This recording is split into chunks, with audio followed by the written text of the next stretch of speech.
Hello friends, welcome to study pro. আমি বিশ্বনাথ। আর আজকে আমরা রেলওয়ে গ্রুপ ডি এক্সামের যে প্রিভিয়াস ইয়ার কোশ্চেনগুলো, সেই কোশ্চেনগুলোকে নিয়ে আলোচনা করব। এই যে তোমরা প্রথম প্রশ্নটা দেখতে পাচ্ছ, এটা 2025 সালে যে নভেম্বর মাসে 27 তারিখে এক্সাম হয়েছিল, সেই এক্সামে আসা প্রশ্ন। বলা হয়েছে, asthma primarily affect which part of the respiratory system?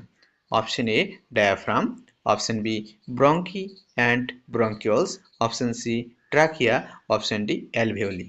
তো তোমাদের নিচে আবার বাংলাতেও দেওয়া হয়েছে। তোমার যদি ইংরেজিতে অসুবিধা হয় তাহলে বাংলাতেও তোমরা পড়তে পারো, কোনো অসুবিধা নেই।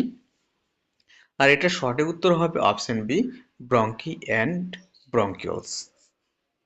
এরপর দ্বিতীয় প্রশ্নটিও 27 তারিখের এক্সামে আসছিল।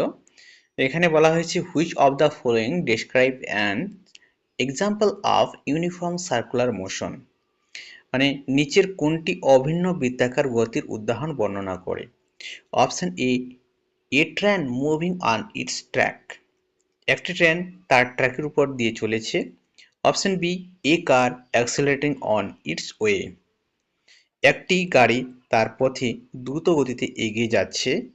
Option C, a ball thrown vertically upwards, একটি বল উল্লম্বভাবে উপরের দিকে ছুঁড়ে মারা হচ্ছে।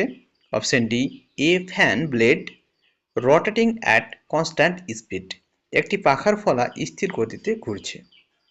তাহলে সঠিক কোনটা হবে? সঠিক উত্তর হয়ে যাবে option D, A fan blade rotating at constant speed. Bangla যদি বলি, একটি পাখার ফলা স্থির গতিতে ঘুরছে।